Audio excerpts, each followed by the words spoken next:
काठमाडौँ महानगरपालिकाको नगरसभाको 11औं अधिवेशनमा प्रस्तुत गरिएको आर्थिक वर्ष 2079-80 को नीति तथा कार्यक्रम आइतबार सार्वजनिक गरिएको छ। आर्थिक वर्ष 2079-80 को नीति तथा कार्यक्रममा फोहोरलाई पुनः प्रयोग र प्रशोधन गर्न स्रोतमै वर्गीकरण गर्ने व्यवस्था मिलाइने भएको छ। प्रविधिमा आधारित फोहोर मैला व्यवस्थापन प्रणाली उपयोग गरी महानगरको फोहोर मैलाको दिगो व्यवस्थापन गरिने र यसका लागि आवश्यक अध्ययन अनुसन्धान प्रविधि पहिचान तथा प्राप्ति स्थापना विकास र सञ्चालनको कार्यक्रम गर्न एक छुट्टै परियोजना गठन गरी जिरो वेस्ट कार्यान्वयन अवधारणा कार्यान्वयन गर्ने नीति लिइने पनि नीति तथा कार्यक्रममा उल्लेख छ। महानगरको नीति तथा कार्यक्रम प्रस्तुत गर्दै मेयर बालेन्द्र शाहले फोहोर वस्तुको संकलन ढुवानी प्रशोधन पुनः प्रयोग तथा सोबाट ऊर्जा उत्पादनका लागि काठमाडौँ महानगरपालिका लगायत अन्य स्थानीय तहका उपयुक्त स्थानहरूमा वेस्ट टु इनर्जी प्लान्ट जडान गर्ने नीति लिइने पनि बताए। काठमाडौँको इतिहास संस्कृति सम्पदा र सभ्यताको संरक्षण सम्वर्धन प्रवर्धन गर्नु हाम्रो पहिलो कर्तव्य हुन आएको छ। संस्कृतिमा आधारित पर्यटन काठमाडौँको सम्भावना पहिलो क्षेत्र हो। सुरक्षित शहरीकरण र शहरी सुव्यवस्था काठमाडौँको लागि अर्को सुधार गर्नुपर्ने क्षेत्र देखिएको छ। काठमाडौँको फोहोर व्यवस्थापन लामो समयदेखि समस्याको रूपमा रहँदै आएको सन्दर्भमा यसको दिगो र वैज्ञानिक व्यवस्थापन हाम्रो प्रस्थान बिन्दु बनेको छ। सेवाग्राहीले सरल सहज तरिकाले सेवा प्राप्त गर्ने हकलाई सुनिश्चित गर्न सूचना र प्रविधिको उच्चतम प्रयोग गर्न अनिवार्य छ।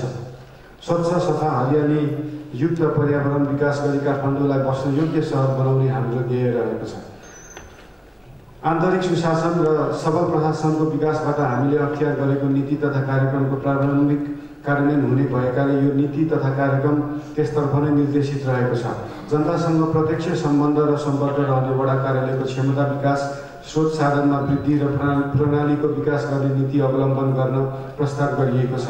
शिक्षा स्वास्थ्य रोजगारी उद्यमशीलता सामाजिक विकास युवा तथा खेलकुद भौतिक पूर्वाधार विकास सार्वजनिक यातायात खानेपानी तथा सरसफाई विपद व्यवस्थापन न्याय निरूपण मानव अधिकार प्रवर्धन जस्ता विषयगत क्षेत्रका लागि विशेष नीति तथा कार्यक्रम प्रस्ताव गरेको छु। फोहोरलाई पुनः प्रयोग र प्रशोधन गर्न स्रोतमा नै वर्गीकरण गर्ने व्यवस्था मिलाइनेछ। कुहिने फोहोरलाई घरमै मल बनाउने महानगरवासीहरूका लागि सोही प्रयोजनमा लाग्ने शुल्कमा विशेष सहुलियत दिने प्रबन्ध मिलाइनेछ। प्रविधिमा आधारित फोहोर मैला व्यवस्थापन प्रणाली उपयोग गरी महानगरपालिका फोहोर मैला म्युनिसिपल सोलिड वेस्टको दिगो व्यवस्थापन गरिनेछ। यसका लागि आवश्यक अध्ययन अनुसन्धान प्रविधि पहिचान तथा सोको प्राप्ति स्थापना विकास र सञ्चालनको कार्य गर्न एक छुट्टै परियोजना गठन गरी जिरो वेस्ट कार्यान्वयन अवधारणा कार्यान्वयन गर्ने नीति लिइनेछ। फोहोर वस्तुको सङ्कलन ढुवानी प्रशोधन पुनः प्रयोग तथा सोबाट ऊर्जा उत्पादनका लागि काठमाडौँ महानगरपालिका लगायत अन्य स्थानीय तहका उपयुक्त स्थानहरूमा वेस्ट टु इनर्जी प्लान्ट जडान गर्ने नीति लिइनेछ। महानगर क्षेत्रको फोहोर मैलाको दिगो व्यवस्थापनका लागि फोहोरको सङ्कलन ढुवानी र रूपान्तरण गर्न प्रतिस्पर्धात्मक विधिबाट कार्य अगाडि बढाइनेछ। नीति तथा कार्यक्रममा हरेक महिनाको पहिलो आइतबार जनतासँग मेयर कार्यक्रम सञ्चालन गर्ने व्यवस्था मिलाउने उल्लेख गरिएको छ। त्यसैगरी महानगरपालिकाका सबै कार्यालयहरूमा सीसीटीभी जडान गरी सेवा प्रवाहको कामलाई निगरानीमा गर्नुका साथै महानगरपालिकामा हलुका सवारी साधनलाई व्यवस्थापन गर्नका लागि सवारी साधन मापदण्ड तर्जुमा गरी लागू गर्ने महानगरपालिकाको सेवालाई होम डेलिभरी सरकारको अवधारणा अनुसार अघि बढाइने नीति पनि अघि सारिएको छ। मेयर शाहले कर तथा गैरकर स्थानीय राजस्वको अनुगमन गर्न विशेष टोली गठन गरी परिचालन गर्नुका साथै महानगरभित्र घर जग्गा तथा जग्गा बहालमा लिने दिने कार्यलाई कम्पनी मार्फत व्यवस्थित गर्ने कर सङ्कलनका लागि व्यवस्था गरेको अनलाइन प्रणालीलाई थप व्यवस्थित गरी सबै कर तथा गैरकरलाई करदाताको पहुँचमा वृद्धि गर्न आवश्यक प्रबन्ध मिलाइने भएको छ। बाह्य विज्ञापन गर्ने स्थान एकिन गरी तोकिएको स्थान र साइजमा मात्र विज्ञापन सामग्री राख्ने व्यवस्था मिलाउने प्रबन्ध पनि नीति तथा कार्यक्रममा रहेको छ। महानगरपालिकाका सबै कार्यालयमा सीसीटीभी जडान गरी सेवा प्रवाहलाई प्रत्यक्ष निगरानीमा राखिनेछ। हरेक महिनाको पहिलो आइतबार जनतासँग मेयर कार्यक्रम मार्फत प्रत्यक्ष संवाद कार्यक्रम सञ्चालन गर्ने व्यवस्था मिलाइनेछ। डिजिटल अर्बन सेक्युरिटी सिस्टमका लागि CCTV जडान गरी प्रयोगमा ल्याउन नेपाल प्रहरीसँग सहकार्य गरिनेछ। महानगर दिवसका अवसरमा जनप्रतिनिधि तथा कर्मचारीलाई प्रदान गरिने पदक सम्मान र पुरस्कार निरन्तरता दिइनेछ। महानगरपालिकाद्वारा प्रवाह गर्ने सेवालाई क्रमशः होम डेलिभरी सरकारको अवधारणा अनुरूप विस्तार गरिँदै लगिनेछ। महानगरपालिकाको वडा तहबाट गरिने सार्वजनिक खरिदलाई प्रचलित कानुन र खरिद प्रक्रिया बमोजिम प्रतिस्पर्धाको माध्यमबाट सम्पादन गर्न आवश्यक व्यवस्था मिलाइनेछ। महानगरपालिकाको संविधान तथा कानुन बमोजिम मसुल गर्ने राजस्व कर तथा गैर कर प्रशासनलाई न्यायोचित, पारदर्शी र वैज्ञानिक बनाउन आवश्यक प्रबन्ध मिलाइनेछ। करदाताहरूलाई कर प्रणालीमा स्वैच्छिक रूपमा सहभागी गराउन समग्र राजस्व प्रणालीलाई नै करदाता मैत्री बनाइनेछ। काठमाडौँ महानगरपालिकाको छुट्टै एप बनाई विश्वविद्यालयहरूसँग सहकार्यमा ल्याई करदाताहरूको विवरण सङ्कलन गर्ने व्यवस्था मिलाइनेछ। महानगर क्षेत्रभित्र घर जग्गा र जग्गा बहाल दिने कार्यलाई कम्पनी मार्फत व्यवस्था गर्न आवश्यक प्रबन्ध मिलाइनेछ। कर तथा गैर कर स्थानीय राजस्वको अनुगमन गर्न विशेष टोली गठन गरी परिचालन गरिनेछ। करका दरको पुनरावलोकन गर्न नगरसभाबाट गठित समितिको पुनर्गठन गरी कार्य अगाडि बढाइनेछ। आर्थिक ऐन अनुसार उपलब्ध गराउँदै आएका कर छुटलाई पुनरावलोकन गरिनेछ। महानगरपालिकाले कर सङ्कलनको लागि व्यवस्था गरेको अनलाइन प्रणालीलाई थप व्यवस्थित गरी सबै कर तथा गैर कर करदाताको पहुँचमा वृद्धि गर्न आवश्यक प्रबन्ध मिलाइनेछ।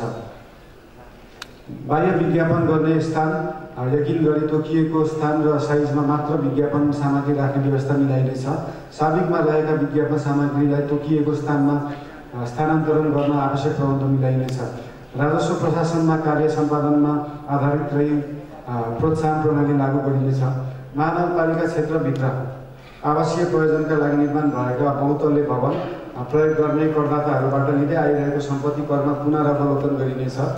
महानगरपालिकाको साबिकमा रहेका वैदेशिक ऋणको वित्तीय भार न्यून गरी सकेसम्म आगामी आर्थिक वर्षमा महानगरपालिकालाई ऋण मुक्त बनाउने उपाय अवलम्बन गरिनेछ। मेयर शाहले साबिकमा रहेका विज्ञापन सामग्रीहरूलाई स्थानान्तरण गर्न आवश्यक व्यवस्था मिलाउने पनि बताए। काठमाडौँ महानगरपालिकामा रहेको सवारी साधन पार्किङको समस्या समाधानका लागि एक अध्ययन टोली गठन गर्ने कुरा नीति तथा कार्यक्रममा रहेको छ। मेयर शाहले सो अध्ययन टोलीले दिएको प्रतिवेदनको आधारमा खुल्ला प्रस्ताव आह्वान गरी प्रतिस्पर्धात्मक विधिबाट सवारी साधन पार्किङको व्यवस्थापन गरिने बताए।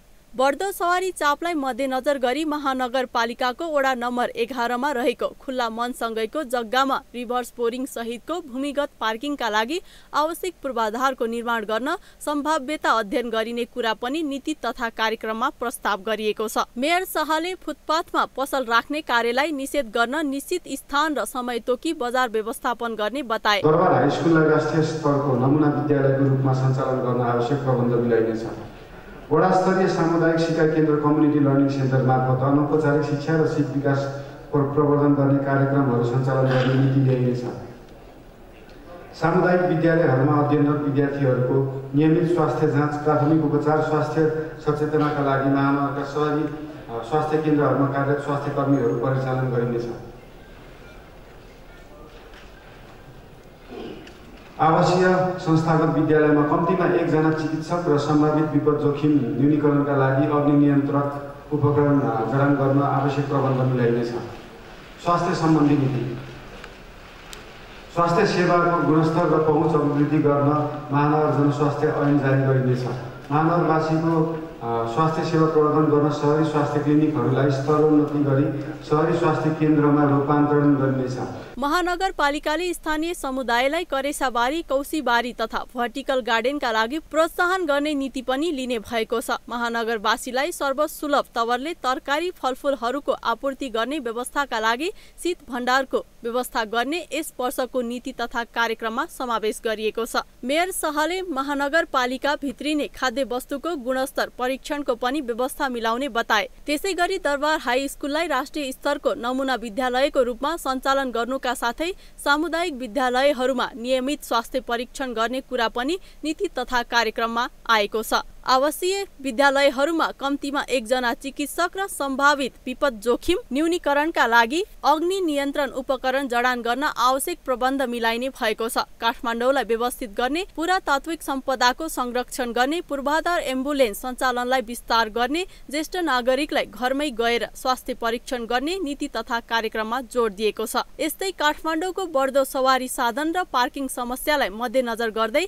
काठमाडौँ 11 स्थित खुल्ला मञ्च छेउको खाली जग्गामा अन्डरग्राउन्ड पार्किङ स्थल बनाउने गरी सम्भाव्यता अध्ययन गर्ने, काठमाडौँको फोहोर मैला व्यवस्थापनको दिगो र व्यवस्थित उपायको खोजी गरिने नीति तथा कार्यक्रममा जोड दिएको छ। काठमाडौँ महानगरपालिकाले यही नीति तथा कार्यक्रम अनुसार असार 10 गते बजेट ल्याउनेछ। नीति तथा कार्यक्रममा जति राम्रा कार्य योजना समेटिए पनि कार्यान्वयन पक्ष फितलो बन्दा जनमानसमा निराशा छाउने गर्छ। तर यसपटकका नीति कार्यक्रम योजनामै सीमित नहुन प्रत्यक्ष काठमाडौँवासीले प्रत्याभूति गर्ने वातावरण निर्माण होस्। क्यामेरामा दाङीमा शेर्पाका साथ एबीसी रिपोर्टर खेमा जोशी, काठमाडौँ।